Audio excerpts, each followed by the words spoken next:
Hi, this is Mark Lim, and in this video, I'm going to show you how you can clean up your lead list so you don't have to send email to do not contact lists or clean up the first name and last name so you don't embarrass yourself with sending something like hi first name with emoji, and also clean up the company name so you don't say something like hey, I can help you, your company Pepsi Limited achieves XYZ. So I think that is really important that you clean up your lead list, because first, it looks unprofessional if you send those variables without cleaning up. And also, prospects know that you're just sending automated messages at scale, so it affects badly on deliverability. And for those who don't know me, I have built a Clay agency that was in the top 10% of deals generated in 2024, according to SmartLead, which is an industry-leading email sending tool. And we help B2B businesses automate their pipeline growth and automate their sales team's manual tasks using Clay. So without further ado, let's dive right into how you can clean up your lead list. So first, I'm going to create a new workbook and then just create lead lists. I would just find people. I guess we can just go with Chief Revenue Officer as an example. And it doesn't matter which we get. We're just going to have a 20, and then we're going to import a new table. And then we click continue for free. And then now what we can do now is that we have a LinkedIn profile URL. And this is how we are going to check if these leads are in the DNC, so do not contact lists. And if you have CRM, there's another way to do this by using a lookup function on the CRM like HubSpot, Pipedrive, and also Salesforce. But in this example, today's example, I will just show you that we suppose that you have a lead list on Clay that you already reached out to, and then we are just using a lookup function to see if this lead has already been reached out to. So you just click add column, click add enrichment, and then click search for look up multiple rows. So yeah, look up multiple rows in other table. And then for table to search area, you just map the table that you have created to use to send the emails to the other campaign that has leads that you want to look up if the leads that we have gathered up here has a matching record. So in this example, I'm just gonna search for ICP enrichment table, just as an example. And the target column would be LinkedIn profile, because we are using LinkedIn profile to see if there's a matching records. And then the filter operator, just click contains, and the row value is LinkedIn profile. And then you just click save and run 20 rows in this view. And then it'll show if the records have been found, meaning that you already reached out to this lead, so you cannot reach out.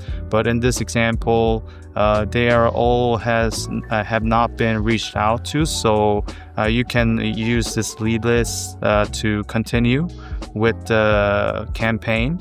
So that is one example to clean up your lead list so that you don't reach out to do not contact list.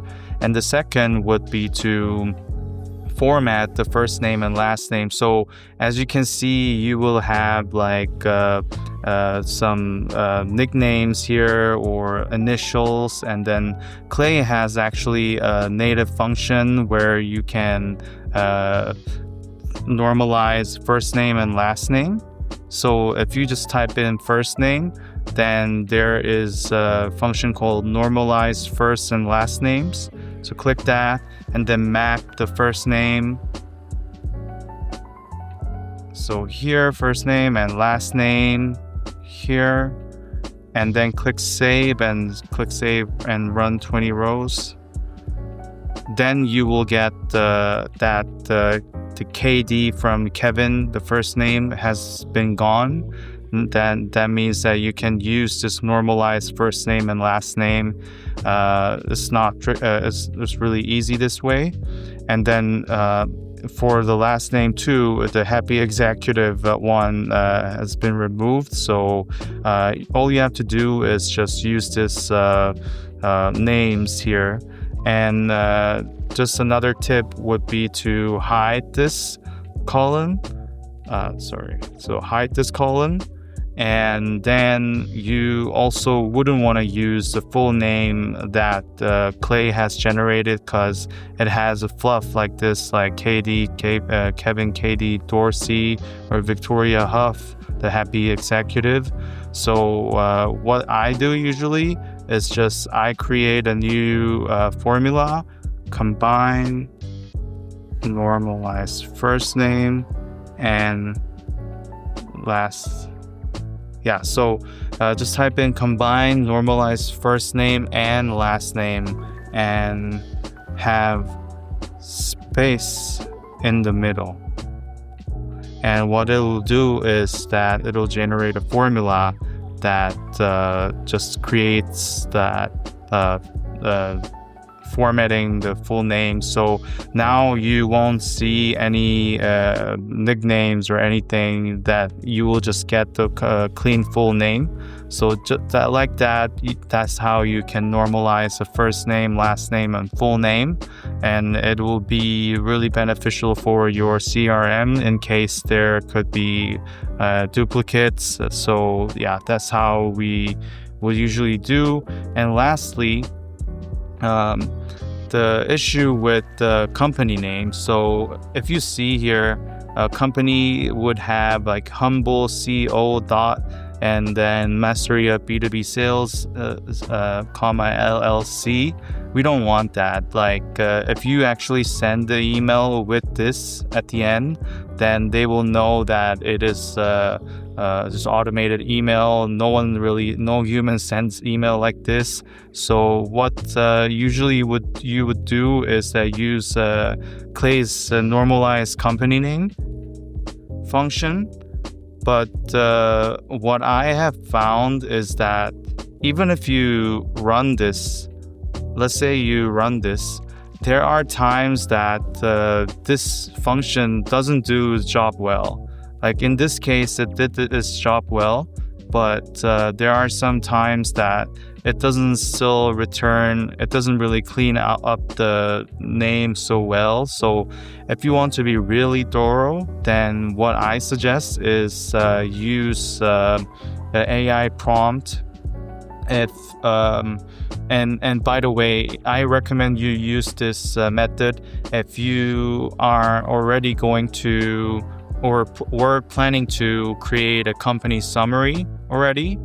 And then this prompt is basically creating a company summary and also extracting company name that is a brand name that is usually used by customers. So what I will do is select 4.0 Mini for GPT 4.0 Mini for this, and then I would just type in this prompt.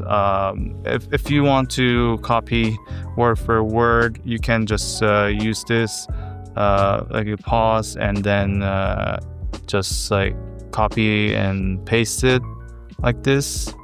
But the long story short, this is just like a company summary extractor with the company name. So if you see here, you will see that company name. So extract company name, and it has to be the brand name of a company. It must be the name that their customer would call them on a day-to-day basis, like Apple, Levi's. and it must not be a legal entity name like Apple Inc. or Levi's Co. with legal entity designators at the end. And then if you just like map the fields like company summary and company name, and then run, let's say 10 rows, and now it'll generate the company summary and the company name. So just like see if there's any difference between the normalized company name from Clay to the Claygen's research, because this will be more thorough because it actually went into their website and then see what is the name that is more commonly used. So already you can see that the company name is different. So you can already see that keep it cool as like a small letter, but in this case it is like keep it cool with the capital I. And this is just how like customers would normally call them, so that's why that they output the company name like this. So this is more accurate than what Clay would use. Clay would return as a normalized company name. So that is just pretty much it of how you can clean up your lead list for better campaign launch, and so you don't embarrass yourself for when you have to launch the campaign and then reach out to prospects and then not be seen as someone that is just sending automated messages at scale. So yeah, that is it for the video. And by the way, if your sales team is currently struggling with growing pipeline automatically or handling with manual tasks like research or lead list building or writing messages at scale, then you will want to click a link in the description below. And I don't mind if you don't click it, but if you are actually going through a similar problem like that, then the video and the link might help. Thank you for watching this video. Please don't forget to hit like and subscribe and comment if you have any feedback or suggestions. And then look forward to more GTM strategy and Clay content that will be coming soon. So yeah, that is it. Have a great rest of the day.